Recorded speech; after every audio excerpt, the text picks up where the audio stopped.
welcome Arshad Ahsanuddin to the podcast as part of the official 2016 GRL blog tour. Arshad by profession is a hematopathologist, a laboratory physician who specializes in diagnosis of diseases of blood, bone marrow, and lymph nodes, such as leukemia and lymphoma. His Interstitition Project is a space opera time travel gay romance series that has 3 books out now, with the final book coming in 2017. He's also the author of the Pact Arcanum saga, which consists of 5 books and is best described as non-explicit, near-future space opera gay vampire romance. Thanks for being with us, Arshad. Glad to be here. Now, let's talk about how many things I screwed up in that intro in terms of things that I pronounced. That's fine. I answer to all the variations. All right, very good. And you can correct as we go in these questions as well. Okay. So we're recording this on August 1st, and you've got a new book out today, which is called Insurrection, which is the 3rd book in the Interscission Project series. Tell us about that. The Interstitial Project series starts off with the basic premise is that they try to develop a star drive to make the first starship. And it's basically, the purpose of the star drive is it breaks a hole in space-time. So it jumps from one place to another. So it's basically interstellar teleportation using folded space. What they don't realize until later is that it's punching between 2 points in space-time. So not only is it spatial travel, it's also the possibility of time travel. So that becomes a plot point. Okay, that's very cool. How'd you get the inspiration for this series of books? It's hard to say. I mean, time travel has always been a fun topic, and I like watching all the cheesy time travel movies that are out there. They're always fun to watch and see how the paradoxes play out.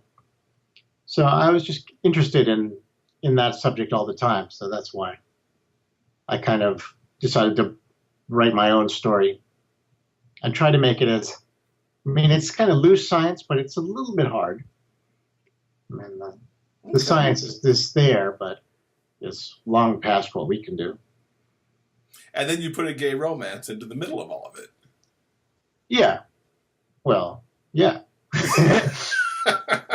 I like sci-fi, but I like romance as well. The problem is when you try to write cross-genre stuff, it's hard to balance the needs of the 2 genres. So sci-fi doesn't usually have much romance, whereas romance doesn't usually have that much sci-fi, or it has limited sci-fi. So trying to write them together, I kind of have to play them both off. And so I've been told that the romance part is sometimes not as exciting for the people who are romance readers, but it's okay for the people who are sci-fi readers. And the sci-fi sometimes overwhelms the romance readers and vice versa and all that. So, but it's a balance. You have to walk that tightrope. Since you're balancing 2 genres, do you end up and plot yourself out more, or are you one of the writers who'll just sit down and start writing and see where it goes? No, I definitely outline. I outline in detail all the way down to the scene level beforehand, before I even start, so that I know where the beginning, the middle, end, and kind of roughly how I get to each of those spots. And then when I start writing, I try to go in order, because if you try to write something at the end and then go back to the beginning and then you have an idea and you change the way it's going to go, the ending becomes irrelevant. So you have to start over. Mm-hmm. So it's better to start at the beginning and work your way through. And by plotting it out, I try to avoid writing myself into a corner and getting stuck. Mm-hmm. Mm-hmm. So. You've got your other series, Pact Arcanum. Yeah. What's that about? Pact Arcanum was kind of starting out as a thought experiment based on Buffy the Vampire Slayer. Excellent source material. Basically, the character that I was most interested in Buffy the Vampire Slayer was the character of Angel, who was basically was a vampire who had a soul and was trying to be good. So I was wondering how you would if those two concepts came together, like a vampire slayer who somehow got turned into a vampire, how would that work out? How would he deal with his former allies and all that kind of stuff? So it started out as sort of a vampire series, and then it morphed into a bit of a sci-fi thing. And then naturally I tacked a gay romance into it. So Sure. Of course, why not? I like how you keep splitting the genres, because you don't often see the vampires necessarily connecting to the space operas either. No, I must not. I only know long ago in the comics there was this one vampire that was in space called Mobius, but I don't remember much about him, and I don't think I've ever seen anyone else do space vampires, at least not very often. Now, you're a doctor who specializes in the diseases of the blood. Now, how do you come to write about vampires? Did those come together naturally for you, or was it a little bit of a surprise that you were going to go down that path? I know a little bit about the science dealing with blood, so I knew a little bit there. But really, it didn't really connect. I mean, the people at work know that I write, but I don't know if any of them have read any of my stuff. And there really isn't that much of what I do in the Pact Arcanum series. I mean, it just happened to be about vampires. It's just a coincidence, but it's funny. So that's why I always play that up. And it must help, that you know the science to get some of that stuff, solidly in a solid frame of reference. So what do you do when you're not writing and you're not doing your day job? Well, I read. I play video games. I tend to like the more complex computer games, though I don't really like consoles, so I don't have any of those. So I always play on my computer. And I actually got tired of my favorite TV shows being canceled, so I just stopped watching TV about 3 years ago. So I don't watch anything. So it's, if there's a series that I'm trying to follow, I might buy the DVDs afterwards, for a season. But then sort of tying myself into a chair and watching them all can be a trial. Right. So I'm not really up to date on all the new sci-fi TV shows, and there's a few of them. But maybe I'll get caught up later. At least you'll know what to watch, and have a good expectation on how long it lasts when you go that route, as opposed to getting suckered in and then it's over after the season. Right, where you never know if it's going to make it all the way to the end or not. So what's on your reading list? What attracts you in your reading? Things on my reading list. It's really things that are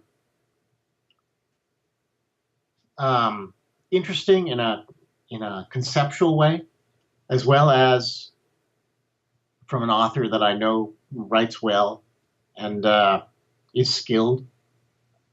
So, I mean, currently, let's see, I was reading I can give you a couple of books that I've got that are waiting for me to read, but I don't know. Sure. What we want. Let's see, I read The Beacon Hills Soulsure #2, which is called The Necromancer's Dilemma by S.J. Hines, I think. And now I'm working on the latest Thirds book by Charlie Cochet.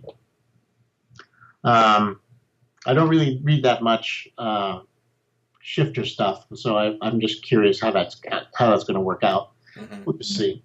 And then I've got a couple others that are lined up to go. There's Makepeace by Anna Butler, and which is hard sci-fi. She denies that it's romance, but it's romance is at the center of it. But we'll see how long that goes. And Hexbreaker by Jordan L. Hawk.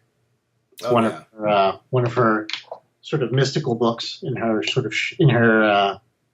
she has a couple of series that are sort of in the same universe.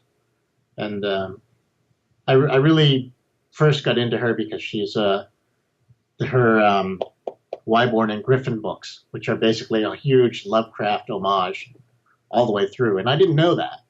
So I was reading, I read the first one, and I got like about a tenth or maybe 20% in, and then just gave up because it was so boring. And then when I was talking to her at a Rainbow Con once, she pointed out, she said, I asked her what would I start with? And she said, well, given the fact that you have Cthulhu on your shirt, why don't you start with the Wyborn and Griffin stuff? I said, okay. So I started reading, and I got to the point where I was before, and then I went a little bit further, and they says, yeah, I was, he said, where have you traveled? And he says, well, I haven't gone very far, but I went to school in Arkham. And I said, you went to school in Arkham? The school in Arkham is Miskatonic. That's Lovecraft. That had to be deliberate. So after that, I paid much more attention. And it turned into a fun sort of Lovecraft pastiche. It was very humorous. Excellent. I've heard great things about those books, and they sit on my TBR for me to check them out. Yeah. So what got you started in writing? Well, I always wanted to write. I always had this idea of a novel that I wanted to write, and I planned it all out in great detail and in my head, but I never wrote anything down. And so I was always planning, but never started because it didn't seem like the right time. And then I'm at the point in my career where my work habits are pretty settled. Nothing is going to change, really. And I'm never going to have more time than I have right now. Mm-hmm. So I decided just to sit down and say, okay, I'm never going to have more time than I have right now. So I might as well just use the time that I have. So in the evening, I just started writing. But I didn't start with my novel. I started off by writing a practice story that I had in my head about this crazy vampire sci-fi thing. And that turned into the Pact Arcanum saga. And that kind of got out of control. 5 books later, it's done. But at the time, it wasn't intended to be my first novel, but it turned into it. Nice. Very cool. So what are you looking forward to in Kansas City for GRL this year? Oh, it'll be nice to connect with the audience as well as see some of my other author friends. We've got the sort of the indie author table running in the publishers' rooms. Try and get some of the people who are not necessarily represented by some of the larger publishers who are there to be able to sell some of their books and connect more with their audience. And I'm happy to be part of that, and it's hopefully going to turn out well for most people.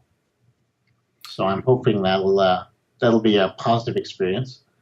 And then, I mean, I'm not much of a party guy, so I'm not worried about which room to go into for the dance or whatever. But right, maybe I'll dress up in the costume party or something, but I don't know about that. Otherwise, it's just a social thing. I've been looking forward to it. I hope to see some of my friends and to make some new friends. Excellent. And what's the best way for people to keep up with you online, to follow your writings? Well, they can either join my mailing list. They can either go to my website and just join the mailing list there on the home page, or they can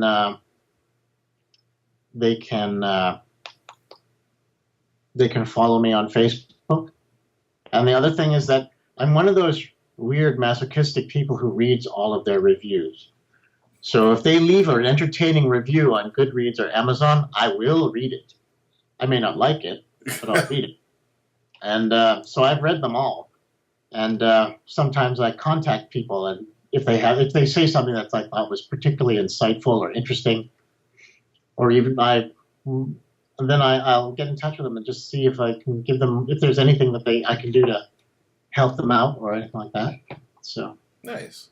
It's not always the good ones, though. Sometimes there was my favorite review of one of my books has a GIF of a person stabbing herself in the eye over and over and over again. Oh my goodness! So that's how she thought the book was crap, but it was so inventive the way that she put all these little pictures in the in the review of how terrible it was. I said, "Oh, okay.